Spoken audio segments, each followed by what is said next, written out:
Hello everyone, welcome to BPSC concept वाला। BPSC concept वाला में आप सबका स्वागत है। हम लोग अपना नेशनल करंट अफेयर कवर कर रहे हैं, उसी को आज आगे कंटिन्यू करेंगे। आपका हम थोड़ा सा समय लेंगे ये एक चीज़ बताने के लिए कि ये जो लेक्चर है वो संडे को जा रहा है। आज संडे है। संडे को आपको क्या करना है कि आज जो लेक्चर है वो तो करना ही करना है। बाकी जो पिछले का जो लेक्चर है, अभी तक जितना भी करंट अफेयर आ चुका है, आपको साथ में संडे के दिन क्या करना है, रिवीजन डे बनाना है संडे को। ठीक है, कि जो भी आप पढ़े हैं अभी तक वो सबको रिवाइज करना है। आप मोस्टली आप में से ऐसे लोग होंगे, बहुत सारे लोग जो नया चीज़ पढ़ने में बहुत उत्साहित रहते होंगे और पढ़ने में बहुत मज़ा भी आता है नया चीज़। ठीक है, क्योंकि बोरिंग नहीं लगता है। लेकिन रिवीजन जो है एक क्या हो जाता है, एक बोरिंग सब्जेक्ट हो जाता है और वो रिवीजन करने से बचते हैं, सोचते हैं याद है कर लेंगे। आपको ये नहीं करना है। ये लेक्चर देखने के बाद अगर आप रिवीजन कर लिए होंगे सो वेल एंड गुड। अगर आप नहीं किए हैं तो आपको करना क्या है, पूरा का पूरा टाइम आपको रिवीजन में देना है।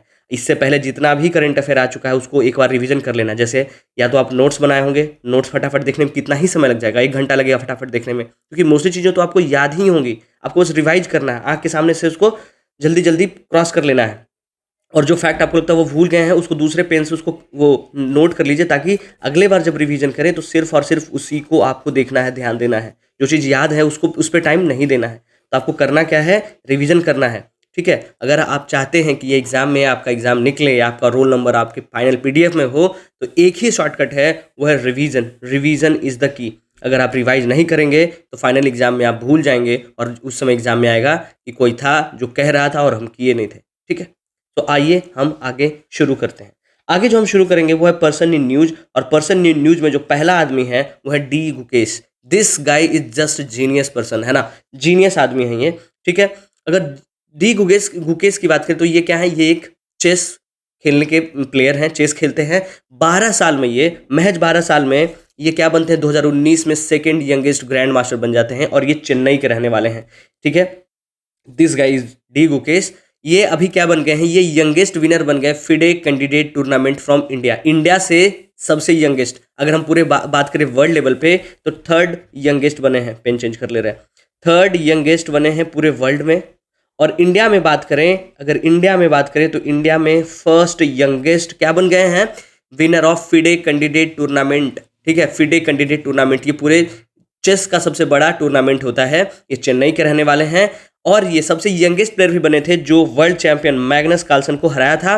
और वर्ल्ड लेवल पे आपको बताया कि तीसरे नंबर पे है, तो पहला कौन था, बॉबी फिशर, और दूसरा मैग्नस कार्लसन। ये दोनों फर्स्ट और सेकंड नंबर के यंगेस्ट प्लेयर बने थे और ये तीसरे यंगेस्ट प्लेयर बने हैं फिडे कैंडिडेट्स टूर्नामेंट। ठीक है, अगर हम बात करें थोड़ा सा कि ये मैच कहाँ हुआ था, तो ये मैच जो हुआ था टोरंटो में हुआ था। और ये टोरंटो कहाँ है, टोरंटो कनाडा में है। ठीक है, किसको ये हराए थे, हिकारू हिकारू नाका मूरा को, जो यूएसए के रहने वाले हैं। और अगर बात करें इनका रिकॉर्ड का, तो ये पहले जो गैरी कैस्पारोव जो है रशिया के, उनका रिकॉर्ड था, जो 20 साल के एज में वर्ल्ड चेस चैंपियन बना था, उसका भी ये रिकॉर्ड डी गुकेश ने तोड़ दिया है। ठीक है, अगर हम बात करें इंडिया में कितने चेस प्लेयर हैं, तो इंडिया में जो है अभी 85th ग्रैंड मास्टर बने हैं। और आपको क्या करना है, कौन से 85th ग्रैंड मास्टर बने हैं, उनका नाम क्या है, आपको क्या करना है, कमेंट करना है कमेंट बॉक्स में जाके। ठीक है, कमेंट बॉक्स में आपको करने के लिए इसलिए कहते हैं ताकि आपको वो चीज़ें, जो फैक्ट है, वो बार बार जब आपके नज़र से, आपके दिमाग से गुजरता है तो आपको याद रहता है ना। मोस्ट ऑफ यू जो हैं वो देखते हैं और एक कमेंट तक नहीं करते हैं। ठीक है, कमेंट करने से मेरा कोई फ़ायदा नहीं हुआ कि हाँ मेरा बहुत नाम हो जाएगा, लेकिन आपको क्या होगा, वो फैक्ट याद रह जाएगा। दैट्स वाई हम आपको बार बार इम्फेसिस करते हैं कि कमेंट करिए। ठीक है, बाकी आपकी मर्जी। तो आपको बताना है कि 85th ग्रैंड मास्टर कौन बने हैं, वो बताना है। अगर हम बात करें हमारे और भी प्लेयर्स, तो जो इंटरनेशनल मास्टर्स हैं वो 124 हैं और 23 जो हैं हमारे इंडिया से विमेन ग्रैंड मास्टर हैं, जिसमें से अगर हम बात करें विमेन इंटरनेशनल ग्रैंड मास्टर की तो 42 विमेन इंटरनेशनल इंटरनेशनल मास्टर्स हैं हमारे। ठीक है, ये डेटा जो है फिडे के द्वारा दिया गया, फिर से बता दे रहे हैं। टोटल जो है हमारे 85th ग्रैंड मास्टर है इंडिया से, 124 इंटरनेशनल मास्टर्स हैं, जिसमें 23 विमेन ग्रैंड मास्टर्स हैं। ठीक है, अगर हम बात करें अभी हाल में जो टॉप प्लेयर्स की, तो आपको पता है हमारे जो हम्पी कोनोरू हैं वो वीमेन में, और मेल में बात करें तो अर्जुन इरिगेसी, वो दोनों टॉप प्लेयर्स हैं। आपको पता है एक भाई और बहन जो दोनों खेलते हैं चेस, आपको उनका नाम बताना है। वो भी बहुत फेमस हुए हैं, बहुत बड़ा बड़ा टूर्नामेंट वो भी जीते हैं। आपको थोड़ा सा फिडे के बारे में बता दे रहे हैं। फिडे क्या है, फिडे एक इंटरनेशनल बॉडी है जो चेस का गेम करवाता है। फिडे जो है एक फ्रेंच एक्रोनिम है। अगर इसका फुल फॉर्म देखेंगे तो एफ से कुछ नहीं होगा, इसका नाम क्या होता है, इंटरनेशनल चेस फेडरेशन, और इसको क्या कहते हैं, world chess federation. World chess federation. तो अब बोलेंगे कि इसका शॉर्टकट तो WCF होना चाहिए, लेकिन नहीं, उसका एक्रोनिम जो है वो, इसका FIDE का फुल फॉर्म अगर देखेंगे तो वो फ्रेंच में कुछ होता है, ये फ्रेंच एक्रोनिम है, और इसका जो इंग्लिश में मतलब होता है वो होता है इंटरनेशनल चेस फेडरेशन या वर्ल्ड चेस फेडरेशन। ये 1924 में कहाँ, पेरिस में फाउंड किया गया था। अगर हम इसके हेडक्वार्टर की बात करते हैं तो वो क्या है, लोजेन, स्विट्जरलैंड। इसके प्रेसिडेंट की बात करेंगे अर्कैडी देवोरकोविच, और इसके जो डिप्टी प्रेसिडेंट हमारे लिए इंपॉर्टेंट हो जाते हैं, हमारे इंडिया के विश्वनाथन आनंद इसके डिप्टी प्रेसिडेंट बन जाते हैं। डिप्टी प्रेसिडेंट हैं FIDE के। ठीक है, आगे चलेंगे। अगला जो हमारा न्यूज़ है, आगे जाने से पहले आपको हम थोड़ा सा एक चीज़ बताते हैं कि हमारा जो BPSC कॉन्सेप्ट वाला के द्वारा पहली बार ऑफलाइन प्रीलिम्स टेस्ट सीरीज करवाया जा रहा है। आप सब ने पहला ऑल इंडिया मॉक टेस्ट दिया होगा, है ना, और आपको एक्सपीरियंस जो मिला होगा, वो जो जानते हैं वो तो जानते ही हैं, जो लोग नहीं जानते उनको बताने की कोशिश कर रहे हैं कि हम लोगों ने 5 फुल लेंथ टेस्ट लॉन्च किया है। अगर आप ऑनलाइन लेना चाहते हो वो 499 और ऑफलाइन जो है 749 का है। टाइमिंग जो होगा, जो आपका एग्जाम होता है BPSC के द्वारा, वैसा ही सेम टाइप का बुकलेट जैसे BPSC में आता है, सेम टाइप का आपके इन्विजिलेटर होंगे, सेम सराउंडिंग आपको दिया जाएगा। ठीक है, हॉलिस्टिक कवरेज रहेगा टॉपिक का, हिंदी इंग्लिश दोनों में रहेगा। चेंजिंग पैटर्न पे आधारित क्वेश्चन रहेगा, आपको ये नहीं लगेगा घिसा पीटा पुराना क्वेश्चन दे दिया गया है। तो these are some information about the test series, आप देख लीजिएगा। 5 फुल लेंथ टेस्ट सीरीज हम लोग दे रहे हैं। जो पहला टेस्ट सीरीज है वो 27, जो कि अगले संडे को होना है। आप अगर इनरोल्ड हैं तो अच्छे से तैयारी करिए, कोशिश करिए कि उसमें आप अच्छा मार्क्स, अच्छा नंबर लेके आए। बाकी ये जो शेड्यूल है वो आप देख लीजिएगा, जो इंटरेस्टेड हैं वो ज्वाइन कर सकते हैं। ठीक है, अब चलेंगे हम अगले न्यूज इन पर्सन पे। तो दूसरे जो न्यूज इन पर्सन है वो है जगजीत पवाड़िया। जगजीत पवाड़िया मैम की बात करें तो ये एक IRS ऑफिसर रह चुकी हैं। ठीक है, और ये क्यों फेमस है, क्योंकि ये इंटरनेशनल नारकोटिक कंट्रोल बोर्ड में तीसरे टर्म के लिए फिर से चुनी गई हैं। कहाँ, इंटरनेशनल नारकोटिक्स कंट्रोल बोर्ड में ये। ठीक है, ये जो मैम है ये हैं जगजीत पवाड़िया मैम, ये IRS ऑफिसर रह चुकी हैं, और ये इंटरनेशनल नारकोटिक जो कंट्रोल बोर्ड है उसके में 3rd टर्म के लिए इलेक्ट की गई हैं। It's a big thing for India. और ये कितने दिनों के लिए की गई हैं, 5 साल के लिए। कब से कब तक, मार्च 25 से लेके मार्च 30 तक, मार्च 2030 तक। ओके, अगर हम बात करेंगे इंटरनेशनल नारकोटिक्स कंट्रोल बोर्ड की, तो ये 1968 में फाउंड किया गया था। कहाँ, जिनेवा, स्विट्जरलैंड में। तो क्या इसका हेडक्वार्टर भी जिनेवा में है? जी नहीं, इसका जो हेडक्वार्टर है वो है वियना में। वियना कहाँ है, ऑस्ट्रिया, नॉट ऑस्ट्रेलिया, है ना, वियना ऑस्ट्रिया। ठीक है, ये क्या है, एक इंडिपेंडेंट ट्रीटी बॉडी। अब आपके मन में आएगा कि व्हाट इज ट्रीटी बॉडी। तो ट्रीटी बॉडी का मतलब क्या होता है कि कोई एक आदमी या कोई एक ऑर्गेनाइजेशन का बनाया हुआ नहीं है। इसमें डिफरेंट इंडिपेंडेंट एक्सपर्ट हैं, वो एक साथ मिले और एक बॉडी इस्टेब्लिश किए और बोले कि हम लोग कुछ काम करना चाहते हैं। तो इस तरीके से जो बॉडी बनता है उसको हम क्या बोलते हैं, independent treaty body. So international narcotics control board जो है वो एक इंडिपेंडेंट ट्रीटी बॉडी है। और ये काम क्या करती है, ये जो काम करती है कि यूएन का जो United nation international drug control convention है उसके द्वारा जो भी कुछ काम किया जाता है उसी को क्या करती है, मॉनिटर करती है। सो ध्यान आपको क्या रखना है इसमें कि जगजीत पवाड़िया मैम तीसरे टर्म के लिए इंटरनेशनल नारकोटिक्स कंट्रोल बोर्ड में चुनी गई हैं 5 साल के लिए, मार्च 25 से मार्च 2030 के लिए। और इंटरनेशनल नारकोटिक्स कंट्रोल बोर्ड की बात करें, it is founded in 1968 in Geneva, Switzerland, and the headquarter of international narcotics control board is Vienna, Austria, and it's a independent treaty body. Okay, इसे ज्यादा कुछ याद रखना है नहीं। अगला जो हमारा न्यूज है वो क्या है, किनके बारे में है, वो है नाना जगन्नाथ शंकर सेठ। ठीक है, नाना जगन्नाथ शंकर सेठ ये क्या थे, एक सोशल रिफॉर्मर थे। ठीक है, एक एजुकेशनिस्ट थे और एक फिलेंथ्रोपिस्ट थे। ठीक है, इनको कहा जाता है architect of Mumbai, architect of Bombay. ये पहले इंडियन थे, पहले भारतीय थे जो इंडियन काउंसिल ऑफ बॉम्बे के मेंबर चुने गए थे या नॉमिनेट किए गए थे। ठीक है, ये जो आपको पता है कि इंडिया में पहली ट्रेन कहाँ से कहाँ चली थी, मुंबई से थाने। तो वो जो ट्रेन चली थी उसके कमेटी के मेंबर भी थे।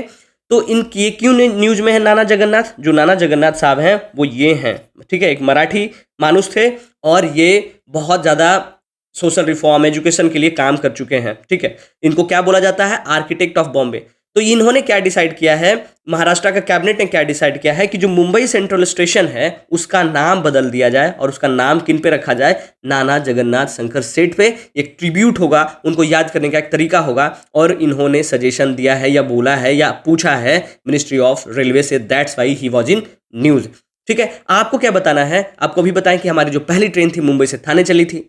आपको बताना है कि इन विच ईयर मुंबई से थाने ट्रेन चली और हमारा जो पहला इलेक्ट्रिक ट्रेन चला था, वो तो डीजल इंजन चला था हमारा, तो पहला इलेक्ट्रिक ट्रेन जो है वो कहाँ से कहाँ चली थी और वो कब चली थी, ये भी एग्जाम्स में पूछा जाता है। आप जब पीवाई को देख रहे होंगे तो ये देखे होंगे, तो आपको क्या बताना है कि in which year the first train of India was, है ना, ट्रैक पे वो पहली बार चली थी, और पहली इलेक्ट्रिक ट्रेन जो है कहाँ से कहाँ चली और वो कब चली। ठीक है, अगला जो हमारा न्यूज है, न्यूज इन पर्सन में, वो है सुधा मूर्ति मैम। सुधा मूर्ति मैम, आप सब जब जब अपना फोन में स्क्रॉल करते होंगे रील्स या फिर यूट्यूब शॉर्ट्स, तो हाँ इनका कुछ ना कुछ कोड या कहीं कोई कोई इंटरव्यू आ जाता होगा और आपको बहुत खुशी मिलती होगी कि क्या लेडी हैं, क्या बात करती हैं, अच्छा बात करती हैं। तो she is nominated to Rajya Sabha by president madam Murmu. ठीक है, कब की गई नॉमिनेट? 8 मार्च को 2024 में इनको नॉमिनेट किया गया कि आप राज्यसभा आइए और अपना योगदान दीजिए देश के लिए। अगर हम बात करें तो ये क्या थी, ये एक इंजीनियर थी। ठीक है, इन्होंने इंजीनियरिंग किया था और ये इंजीनियर थी और इंजीनियर टर्न फिलेंथ्रोपिस्ट हैं, एक राइटर भी हैं। इनके नाम पे 30-35 बहुत सारे बुक्स इनके द्वारा लिखा गया है, और ये पहली फीमेल इंजीनियर होती हैं जो टेल्को में काम करती हैं। जो टेल्को को अब क्या कहते हैं हम, टाटा मोटर्स कहते हैं। तो टाटा मोटर्स में काम करने वाली पहली फीमेल इंजीनियर भी बनती हैं। अगर हम बात करें तो आप इनको ये भी कह सकते हैं कि ये एनआर नारायण मूर्ति जो कि को फाउंडर ऑफ इन्फोसिस है, उनकी वाइफ है। लेकिन ये कहना क्या हो जाएगा, ये पर्सनालिटी है, उनको गलत ठहराना हो जाएगा। इससे अच्छा ये कहना होगा कि जो नारायण मूर्ति हैं वो सुधा मूर्ति के हस्बैंड हैं। ठीक है, तो हस्बैंड हैं, और इनके जो दामाद हैं वो ऋषि सुनाक हैं। ठीक है, ऋषि सुनाक जो यूके के फॉर्मर प्राइम मिनिस्टर भी रह चुके हैं। इनको पद्म भूषण भी मिला है 2023 में। सुधा मूर्ति मैम को 2023 में इनको क्या मिला है, पद्म भूषण अवार्ड भी मिला है। अगर हम बात करें थोड़ा सा इनके जो हस्बैंड का जो कंपनी है, अभी currently she is also the chairperson of Infosys foundation India. ठीक है, आपको क्या बताना है, आपको अभी बताएं कि इनको नॉमिनेट किया गया है राज्यसभा में। तो राज्यसभा में नॉमिनेट कितने लोगों को किया जाता है प्रेसिडेंट के द्वारा, ठीक है, और क्यों किया जाता है, रीजन क्या है नॉमिनेट करने का? जब हम डेमोक्रेसी की बात करते हैं तो इलेक्शन की बात करते हैं, इलेक्शन की बात करते हैं कि लोगों का मैंडेट की बात करते हैं, तो why we elect some of the member, some of the person to Rajya Sabha, आपको बताना है। और ये कहाँ मेंशन किया हुआ हमारे कॉन्स्टिट्यूशन में, ये भी आपको कमेंट करके बताना है। देखते हैं आप लोग को पॉलिटी का कितना नॉलेज है। ठीक है, उसके बाद आपको बता दें इन्फोसिस की, तो इन्फोसिस जो है एक मल्टीनेशनल टेक्नोलॉजी कंपनी है जो पुणे में फाउंड की गई थी, but the headquarter of Infosys in Bangalore. आपको क्या बताना है, इसके चेयरमैन और एमडी एंड सीईओ कौन है? चेयरमैन कौन है? चेयरमैन जो है नारायण मूर्ति साहब हैं, और एमडी एंड सीईओ कौन है वो आपको बताना है। ठीक है, तो बस she was in news because of Rajya Sabha कि इनको नॉमिनेट किया गया है राज्यसभा में। आपको क्या बताना कि और कौन कौन लोग हैं जिनको नॉमिनेट किया गया है राज्यसभा के लिए? आपसे क्या क्या सवाल पूछ दिए कि राज्यसभा में, पहले आपको ये बताना है कि why we nominate people in Rajya Sabha, है ना, जब हम इलेक्ट करके जाते हैं तो क्यों नॉमिनेट करते हैं, what is the reason to nominate. दूसरा कि ये कहाँ लिखा हुआ हमारे कॉन्स्टिट्यूशन में कि नॉमिनेशन होना चाहिए, और किन किन फील्ड में अगर कोई लोग काम कर रहे हैं क्या किसी को नॉमिनेट कर देना चाहिए, ये बताना है। उसके बाद हम क्या बोले, इन्फोसिस जो इनके हस्बैंड या इनके हस्बैंड की जो को फाउंडर है नारायण मूर्ति, उनका जो कंपनी है उसके एमडी एंड सीईओ कौन है। ठीक है, अगला जो हम पर्सन इन न्यूज में देखेंगे वो है क्या, वो हैं हमारे रानी चेन्नम्मा। रानी चेन्नम्मा की बात करेंगे तो इनको बोला जाता है क्वीन ऑफ किट्टूर, जिसको आजकल हम क्या कहते हैं, कर्नाटका। तो कर्नाटका की रानी, क्वीन ऑफ किट्टूर, है ना। अगर हम बात करें इनके पैदा होने की, तो 23 अक्टूबर 1778 में पैदा होती हैं Kakati village Belagavi, sorry Kakati village Belagavi Karnataka में इनका जन्म होता है। तो क्यों ये फेमस थी, क्यों ये अभी न्यूज में है? तो आपको पता है कि डलहौजी के द्वारा एक डॉक्ट्रिन लाया गया था, डॉक्ट्रिन ऑफ लैप्से पॉलिसी। ठीक है, उसके तहत क्या होता था कि अगर ब्रिटिशर कोई भी स्टेट को या तो वो जबरदस्ती छीन लेता था, या तो बोला जाता था कि अगर वो किंगडम या कोई जो साम्राज्य है जो जहाँ के राजा हैं वहाँ अगर कोई मेल नहीं है ना, अगर कोई राजा है उनकी बेटी हो जाती है या कोई संतान नहीं है तो उनको रिटेन कर लिया जाता था, ये बोल के कि आपका तो अगला राजा ही नहीं बन सकता। That was doctrine of lapse policy. तो उसी पॉलिसी के तहत रानी चेन्नम्मा से भी बोला गया कि आप अपना जो किट्टूर जो एरिया है वो ब्रिटिश में मिला दीजिए। लेकिन क्या, she fought fearlessly and registered initial victory and killed John Thackeray. ठीक है, अगर हम बात करें रानी चेन्नम्मा की तो इसीलिए तो 1824 में जो फाउट की थी तो उसी का भी हम 200वां साल कॉमेमोरेट कर रहे हैं, मना रहे हैं। और एक नेशनल कैंपेन चला था 21 फरवरी को, और उसमें क्या चला था, हैशटैग नैनू रानी चेन्नम्मा। इसका मतलब क्या होता है, मैं भी Rani Chennamma, I am Rani Chennamma too. This was the hashtag. आपको पता है कि जो डॉक्ट्रिन ऑफ लैप्सेस है सबसे पहले 1848 में सतारा, उसके बाद 1850 में संबलपुर, 1852 में क्या उदयपुर, 1853 में नागपुर और 1854 में आई थिंक झांसी, ठीक है, रानी की झांसी की रानी जो थी उनको भी ये क्या कर लिया गया था, रिटेन किया गया था उनके भी स्टेट को। सो ये आपको बताना है। आपको इसको इसमें क्या बताना है कि रानी चेन्नम्मा जो हैं इनके हस्बैंड का क्या नाम था, ये किन से शादी की थी, ठीक है। तो आपको क्या क्या बता दी कि रानी चेन्नम्मा जो हैं काती विलेज बेलगावी कर्नाटका की थी, इनको क्वीन ऑफ किट्टूर भी कहते हैं, विच इज कर्नाटका। 1824 में डॉक्ट्रिन ऑफ लेप्से पॉलिसी के तहत इनके स्टेट को रिटेन करने का कोशिश किया था, जिसके लिए वो ये ब्रिटिशर से बहुत ही हिम्मत से बहुत ही स्ट्रांगली लड़ते हैं और पहला विक्ट्री करते हैं, ठीक है। उसी को कॉमेमोरेट करने के लिए 200 साल ये जो हो गया है, उसी को मनाने के लिए, उसी को याद करने के लिए हम लोग एक नेशनल कैंपेन चलाए थे, जिसमें क्या था, हैशटैग नैनू रानी चिन्नम्मा, मैं भी रानी चिन्नम्मा, ठीक है। इसीलिए अगर हम रानी चिन्नम्मा का फोटो देखना चाहें तो देखिए क्या वीर दिख रही हैं, क्या इनका पर्सनालिटी रहा है, ठीक है, कभी पढ़िएगा। अगला जो हमारा जो न्यूज इन पर्सन है वो है यू तिरोत सिंह। यू तिरोत सिंह, यू तिरोत सिंह जो हैं ये खासी ट्राइबल चीफ हैं, ठीक है। इनको बोला जाता है द हीरो ऑफ द खासी हिल्स, खासी हिल्स के हीरो इनको बोला जाता है, ठीक है। तो ये क्यों न्यूज में थे, खासी ये हैं हमारे यू, हिंदी में बोलते हैं ऊ तिरोत सिंह, ठीक है, ऊ तिरोत सिंह। तो ये खासी ट्राइबल चीफ रहे हैं और इनको हीरो ऑफ द खासी हिल्स भी बोला जाता है। तो क्या हुआ कि मेघालय गवर्नमेंट के द्वारा इनके लाइफ साइज का एक वर्स्ट मतलब एक स्टैचू अनवील किया गया है, कहाँ, वो ढाका बांग्लादेश में। अब बोलेंगे ढाका में जाके क्यों हम लोग किए हैं, बांग्लादेश में क्यों, क्योंकि जब ये लड़ाई चल रहा था इनका जो ब्रिटिशर से तो इनको 1833 में ब्रिटिशर्स क्या किया, पकड़ के जेल में डाल दिया। जब जेल में डाल दिया तो जुलाई 17 1837 को इनका डेथ हो जाता है, कहाँ, ढाका सेंट्रल जेल में, ढाका सेंट्रल जेल में। उसी को कमेमोरेट करने के लिए जो इनका लाइफ साइज वर्स्ट है वो कहाँ इनवील किया गया, ढाका में। ढाका में कहाँ, IGCC Indira Gandhi cultural centre है, वो कहाँ है, Indian council for cultural relation में, ढाका में, वहीं ये अनवील किया गया है। तो जब भी यू तिरोत सिंह की बात आए आपको ध्यान रखना है कि मेघालय से रिलेटेड है, खासी हिल्स से रिलेटेड है, इनको हीरो ऑफ द खासी हिल्स कहा जाता है। और ये इनका जो पुत्र है, जो वर्स्ट है, वो कहाँ अनवील किया गया है, कहाँ इसको उद्घाटन किया गया है, तो वो बांग्लादेश ढाका में किया गया है, ठीक है। अगला जो है पर्सनालिटी है वो है कमांडर प्रेरणा देओस्थली। कमांडर प्रेरणा देओस्थली की बात करें तो हमारी जितनी भी महिलाएं हैं उनके लिए एक प्रेरणा की स्रोत हैं।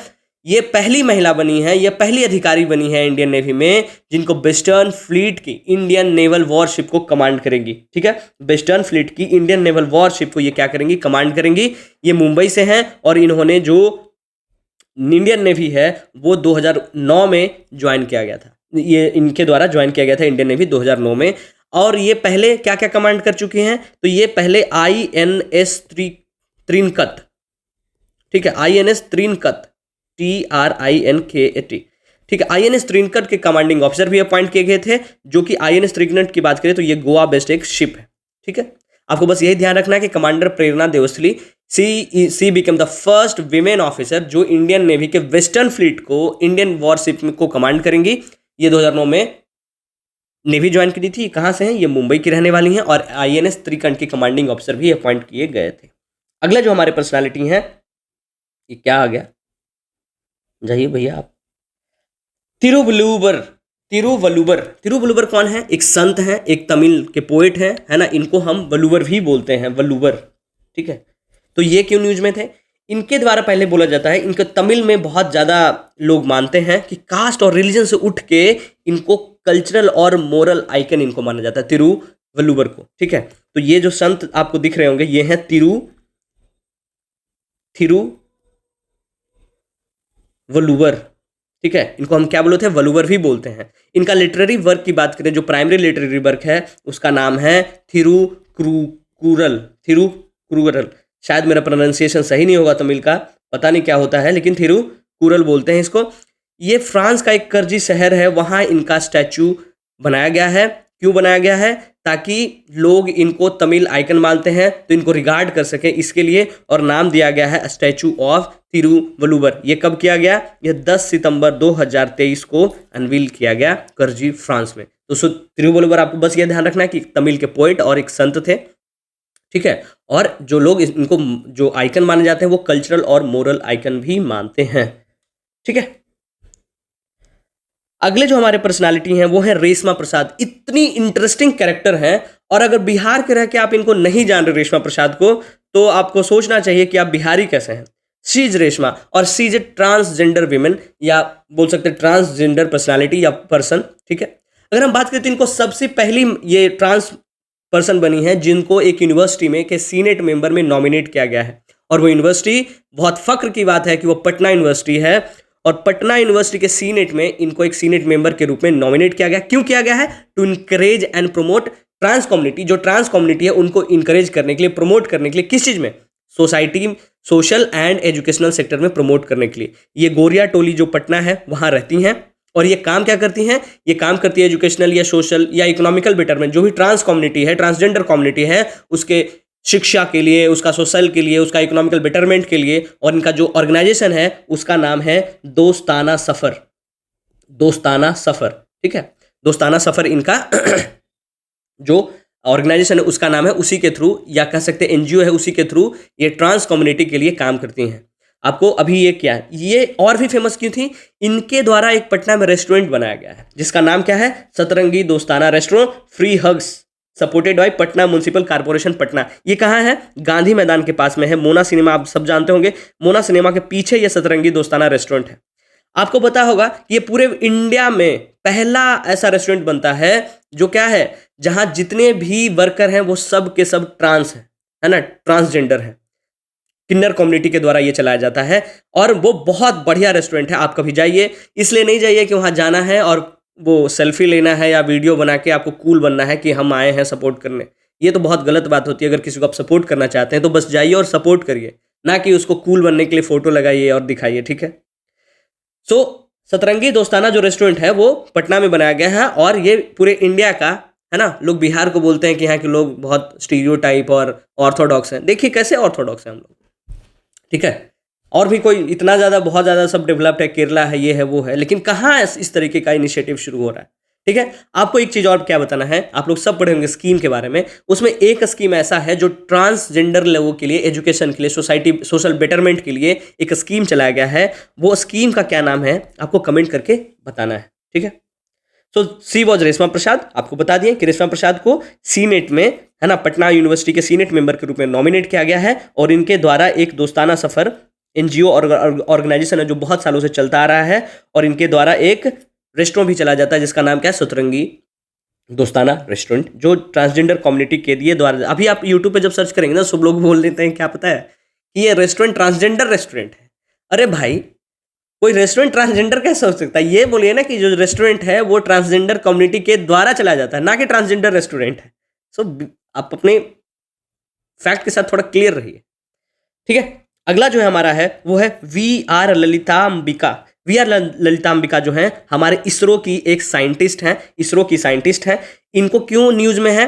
इनको जो है लिजो द ऑनर दिया गया है। लिजो द ऑनर क्या है? ये फ्रांस का सबसे हाईएस्ट सिविलियन अवार्ड है। जैसे हमारे इंडिया का सबसे हाईएस्ट सिविलियन भारत रत्न है, उसी तरीके से फ्रांस का, ठीक है, फ्रांस का जो सबसे हाईएस्ट अवार्ड है उसका नाम है द लिजोन डी ऑनियर। ये इनको दिया गया है, ठीक है। इसलिए ये जो अवार्ड दिया गया है यही है फ्रेंच का हाईएस्ट सिविलियन अवार्ड। ये जो अवार्ड की बात करें तो 1802 में नेपोलियन के द्वारा शुरू किया गया था। तो क्या ये इसरो के पहली साइंटिस्ट बनी है जिनको ये दिया गया था? जी नहीं, ये सेकंड इसरो साइंटिस्ट बनी है जिनको ये अवार्ड दिया गया था।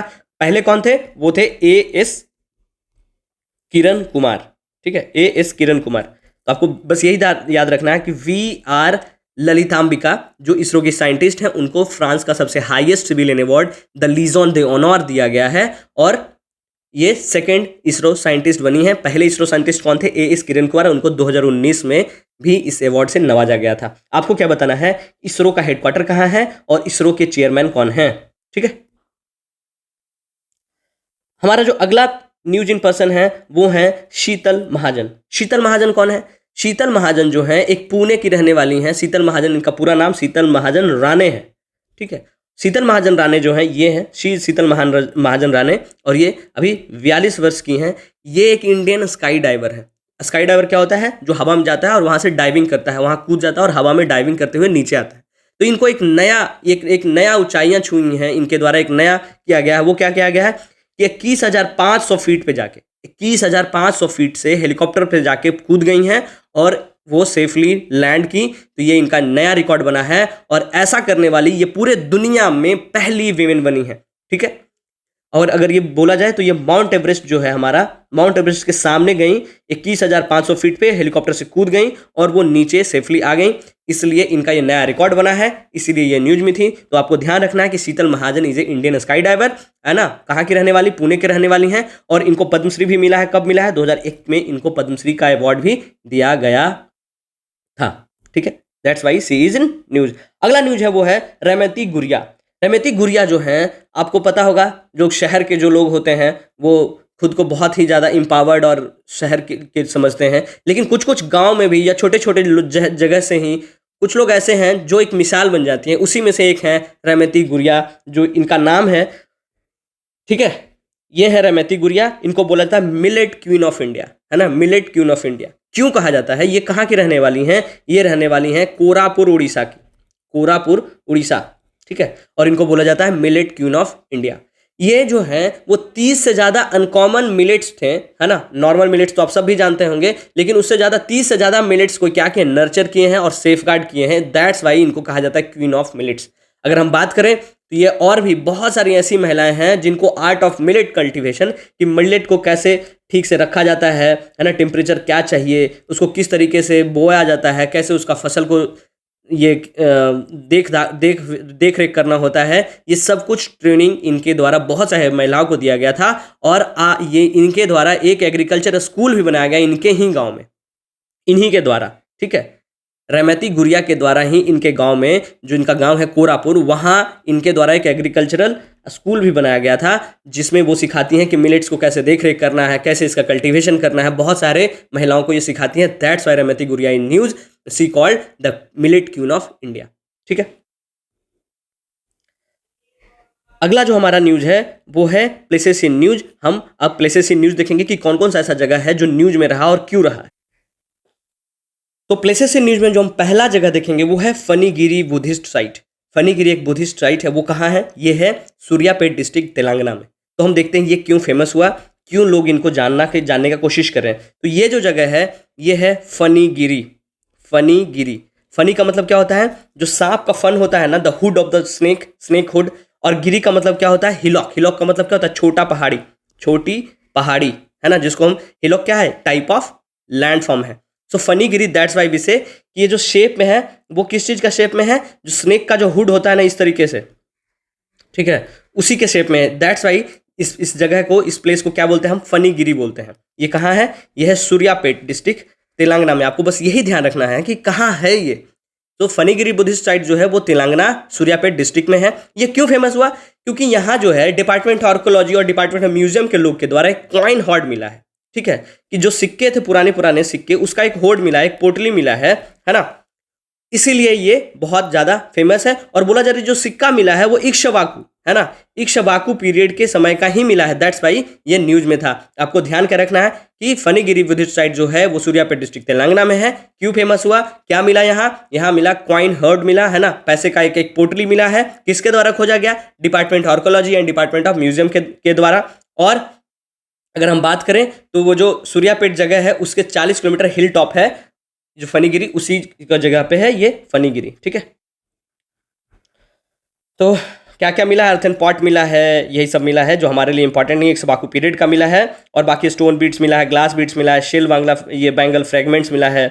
ये सब जो उतना ज़्यादा इंपॉर्टेंट नहीं है एग्जाम के लिए, हम वही पढ़ेंगे, वही याद रखेंगे जो एग्जाम में हमारे साथ याद रह के जाए और एग्जाम में आए। ठीक है, दूसरा जो है हमारा वो है कोचराब आश्रम। कोचराब आश्रम इसलिए फेमस है क्योंकि गांधी जी जब अफ्रीका से लौटे थे तो ये पहला आश्रम बनाए थे। कहाँ बनाए थे? ये जो बनाए थे ये अहमदाबाद के आउटस्कर्ट एरिया में ही बनाए थे। और इसको हम क्या बोलते हैं? सत्याग्रह आश्रम भी बोलते हैं, सत्याग्रह आश्रम। ठीक है, सत्याग्रह आश्रम भी बोलते हैं। तो ये क्या हुआ? इसको हम लोग रीडेवलप किए थे। आपको पता है बहुत समय हो गया तो कुछ इसमें दिक्कत आ गया होगा, प्रॉब्लम आ गया, तो इसको हम लोग क्या किए? रिफर्बिश किए, रीडेवलप किए। और रीडेवलप करने के बाद प्राइम मिनिस्टर मोदी के द्वारा इसका क्या किया गया था? उद्घाटन किया गया था, इसको, है ना, इनॉग्रेट किया गया। ठीक है, इसलिए कोचराब आश्रम जो है वो न्यूज में था। सो ये दिस इज कोचराब आश्रम, ठीक है, कोचराब आश्रम। इसको क्या बोलते हैं? सत्याग्रह आश्रम भी बोलते हैं। 1915 में जब गांधी जी अफ्रीका से रिटर्न हुए थे तो पहला आश्रम बनाए थे, और ये कहाँ है? कोचराब गांव में है। कोचराब गांव जो अहमदाबाद के आउटस्कर्ट में पड़ता है, ठीक है। दैट्स वाई कोचराब आश्रम वाज इन न्यूज। अभी हाल में मोदी जी के द्वारा इसका उद्घाटन किया गया। आगा है मोरोधारो। मोरोधारो क्या है? मोरोधारो जो है एक साइट का नाम है, ठीक है। जैसे जैसे धोलावीरा है, मोहनजोदाड़ो है, उसी तरीके से एक साइट मिला है, उसका नाम रखा गया है मोरोधारो, है ना। इट्स अ साइट नेम, है ना। अगर हम मोरोधारो की बात करें तो बंगाली में, ये बंगाली बोले, गुजराती में वो जो थोड़ा कम खारा पानी होता है ना, और वो पीने लायक भी हो, जिसको आप पी सकते हैं और थोड़ा कम सॉल्टी हो, उसको बोलते हैं मोरोधारो। तो उसी के नाम पे ये जो जगह मिला है उसका नाम रख दिया गया मोरोधारो। और वो देखिए, ये जगह है वो इस तरीके का जगह मिला है। दिस इज द प्लेस, है ना। ये फोर्टिफाइड था, मतलब इसको किलाबंद जगह मिला है हड़प्पा के टाइम का, है ना। The time of Harappa, Harappa के टाइम का मिला है, उसी का नाम रखा गया मोरोधारो। और वो कहाँ मिला है? ये मिला जनवरी में। और एक किनके द्वारा खोला गया? एक गांव है लुधरानी, ठीक है, लुधरानी गांव के लोग के द्वारा कच्छ डिस्ट्रिक्ट में ये डिस्कवर किया गया। और बाद में लोग गए और डिस्कवर किया कि हाँ ये मिला है। यहाँ क्या क्या मिला है कि धोलावीरा का जो सामान मिला था ना, वही सब सामान मिलता जुलता। जैसे जो जार शर्ट्स होते हैं वो जो परफोरेटेड थे वो भी यहाँ मिलता है। रिजर्व शिल्पवेयर थे, टेराकोटा का केक मिला है। ये सब सामान मिला है, जो क्या दिखाता है? अर्बन कल्चर को दिखाता है। फोर्टिफाइड था, so perforated jar sherds, reserve slipware, terracotta cake etcetera. तो वो जो जगह का नाम है आपको ध्यान रखना है, मोरोधारो। मोरोधारो जगह का नाम है। वो कहाँ है? वो है कच्छ डिस्ट्रिक्ट ऑफ गुजरात में। वहाँ के लोगों के द्वारा ही, लुधरानी विलेज के लोग के द्वारा डिस्कवर किया गया जनवरी 2024 में। ये जो सेटलमेंट है वो बोला जाता है कि मैच्योर दिख रहा है, कि बहुत ही डेवलप है ना।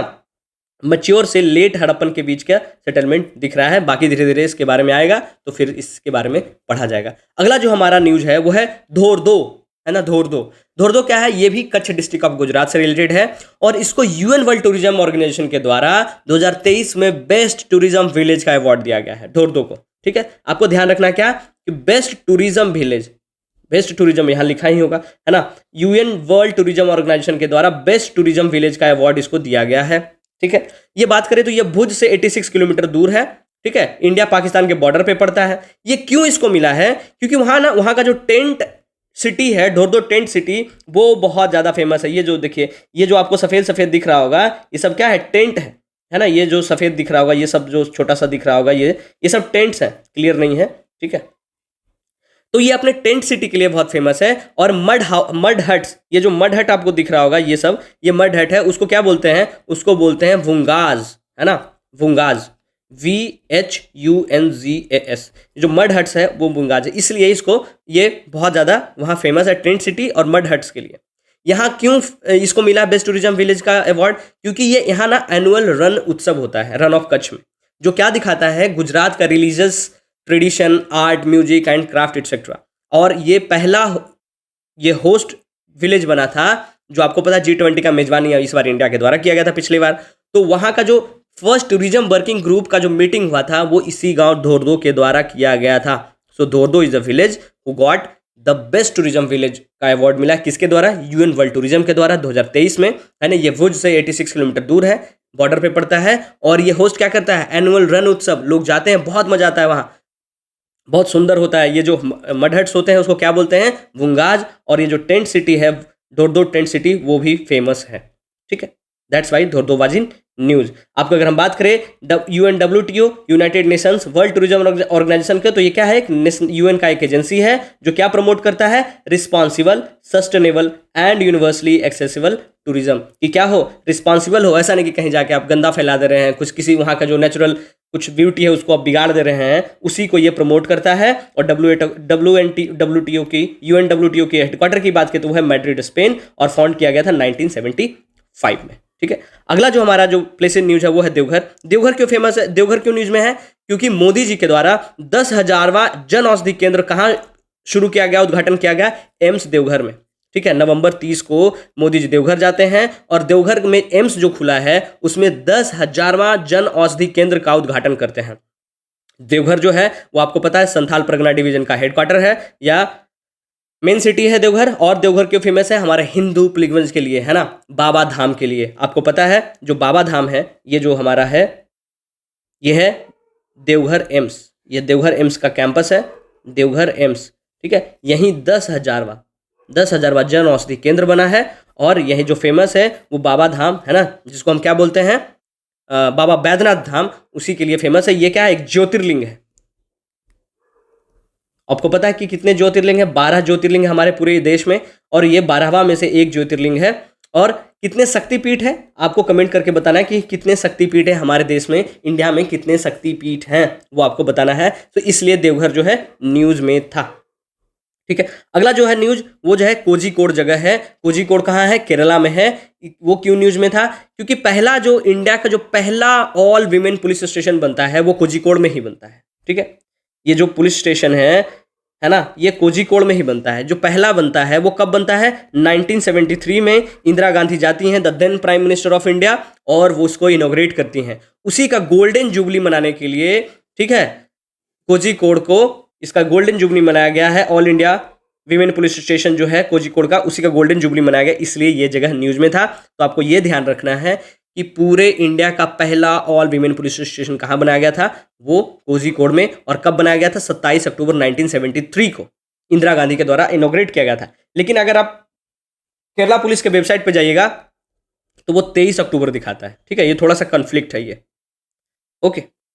अगला जो है हमारा न्यूज़ है वो है बकलोह, हिमाचल। बकलोह में क्या हुआ है कि बकलोह में जो हमारा है क्या है कि हमारा स्पेशल फोर्स ट्रेनिंग स्कूल है, SFTS है, इंडियन आर्मी का स्पेशल फोर्सेस ट्रेनिंग स्कूल है। वहाँ क्या करते हैं? अपने स्पेशल टास्क फोर्सेस को, स्पेशल फोर्सेस को वहाँ ट्रेनिंग देते हैं।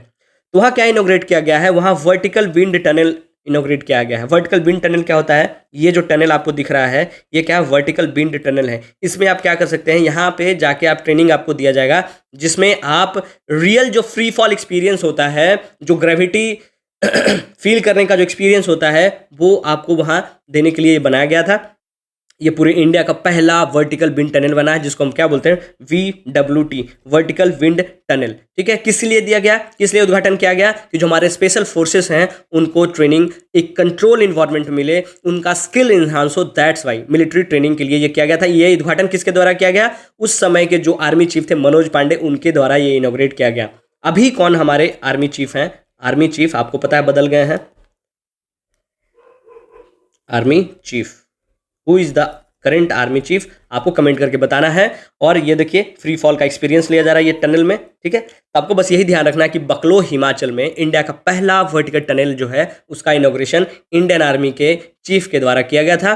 क्यों किया गया था? कि हम हमारे जो स्पेशल फोर्स ट्रेनिंग स्कूल है उसमें जो हमारे मिलिट्री ट्रेनी जाते हैं उनको एक कंट्रोल इन्वायरमेंट में उनका स्किल इन्हांस करने के लिए एक अच्छा ट्रेनिंग मिले, इसके लिए किया गया था। ऐसा नहीं कि जब वो फील्ड पे जाएं तो उनको सीधा सीधा वहीं फ्री फॉल का एक्सपीरियंस हो, नहीं, उसके पहले भी उनको फ्री फॉल का एक्सपीरियंस, जो मन में फियर होता है वो खत्म हो जाए, इसके लिए ये वो किया गया था, ठीक है। अगला जो हमारा है वो है मारवाड़ जंक्शन। मारवाड़ जंक्शन जो है क्यों न्यूज़ में था? क्योंकि राजस्थान का पहला, है ना, फर्स्ट विरासत लौह पदगामिनी का उद्घाटन किया गया है। लौह पदगामिनी की बात करें तो किसको कहा जाता है? ट्रेन को कहा जाता है लौह पदगामिनी। तो वहाँ का जो हेरिटेज ट्रेन सर्विस है वो पहला हेरिटेज ट्रेन सर्विस किया गया था, विरासत लौह पदगामिनी, पहली बार, जिसका नाम दिया गया valley queen heritage train. Valley queen heritage train जो मारवाड़ जंक्शन से खमली घाट तक जाएगी। और ये ऑपरेशनल कब हुई? अक्टूबर 5 को। ये मोदी जी जोधपुर से वर्चुअली इनॉग्रेट किए इसको, ठीक है। तो वो कैसी दिखती है ये देख लेते हैं। तो ये जो है हमारी लौह पदगामिनी, विरासत लौह पदगामिनी, राजस्थान की पहली विरासत लौह पदगामिनी बनाई गई है, जो मारवाड़ जंक्शन से कमली घाट के बीच में चलेगी। इसका नाम क्या है? Valley queen heritage. वैली में चलेगी, घाटी में चलेगी, दैट्स वाई, इसीलिए ये न्यूज़ में था, ठीक है।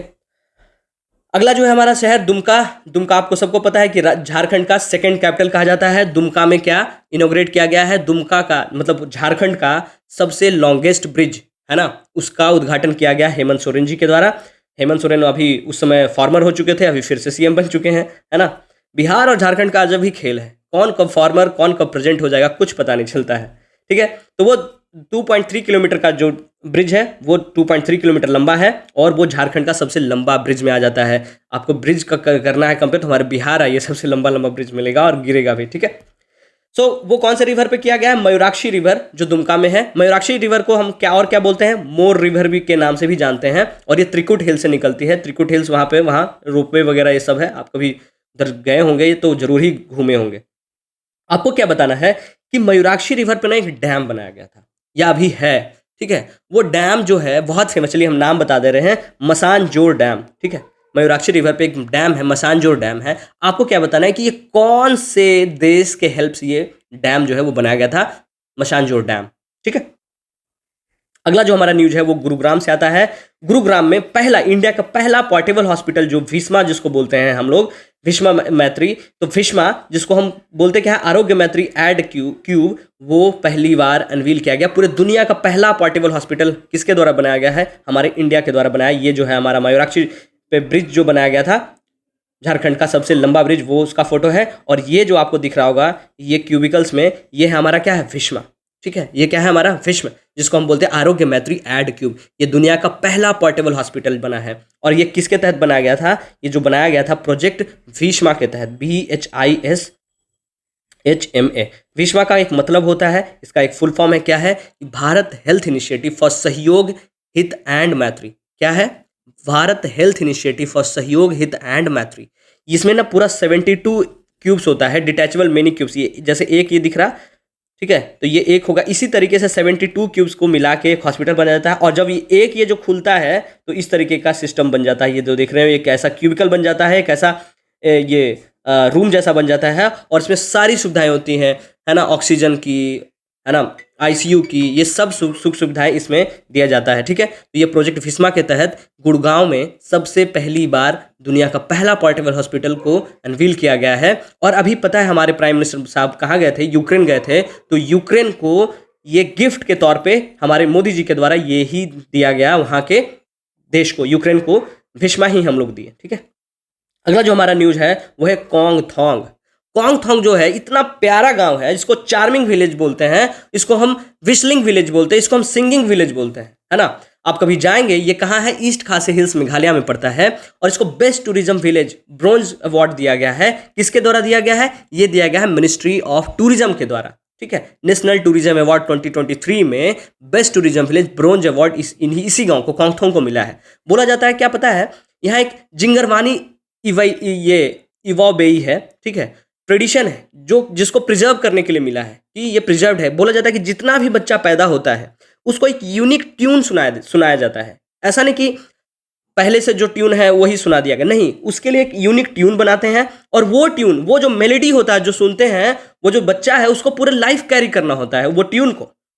इसीलिए जो कोंगथोंग विलेज है उसको बेस्ट टूरिज्म की, आप अपने कल्चर को, जिगरवाई इलवई जो इनका ट्रेडिशन है उसको बहुत ही ज़्यादा प्रिजर्व करके रखे हैं। और ये जो गांव है उसमें मात्र 750 लोग ही रहते हैं, ठीक है। सो इनको best tourism village bronze award दिया गया। आप अभी क्या पढ़े थे? धोर्दो गांव को भी दिया गया है, लेकिन वो किसके द्वारा दिया गया है? ये दिया गया है यूएन के द्वारा, यूएन ये टूरिज्म के द्वारा दिया गया था। लेकिन ये जो हमारा जो कोंगथोंग गांव है उसको दिया गया है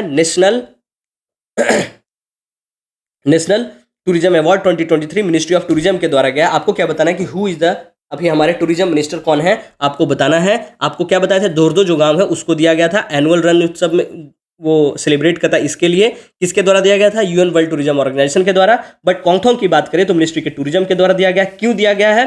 कि एक यूनिक कल्चरल हेरिटेज को ये संभाल के रखा है, इसके लिए। वहाँ एक जिगरवई इलवई एक ट्रेडिशन है जिसमें क्या बताया कि song of the first clan lady, है ना, अब उसको एक ट्यून सुनाया जाता है बच्चा को जैसे ही पैदा होता है। और वो ट्यून वो पूरे लाइफ कैरी करता है, उसका अपना ट्यून होता है, ठीक है। अगला न्यूज जो है हमारा है वो क्या है? न्यूज खत्म होता है। समिट्स और कॉन्फ्रेंस इवेंट जो है हम लोग कल देखेंगे। आज यहीं तक, ठीक है। आप लोग जो भी सवाल किया गया है कमेंट करिए, ठीक है। कमेंट बहुत कम आता है, ठीक है। अगर आपको कोई कमी लगता है, आपको लगता है कि यहाँ इंप्रूव किया जा सकता है, वो भी बताइए, है ना। आई विल इंप्रूव दैट, है ना। उसमें हम ऐड करेंगे, कुछ कोशिश करेंगे कि आपको अच्छा से अच्छा जो एग्जाम के लिए एक्सपीरियंस है, जो फैक्ट है, वो सब दिया जाए। लेकिन कमेंट नहीं करते हैं हम, तो अपने तरीके से पूरा मेहनत करके आते हैं। आप लोग का मेहनत दिखता नहीं है। आप लोग भी मेहनत दिखाइए, है ना।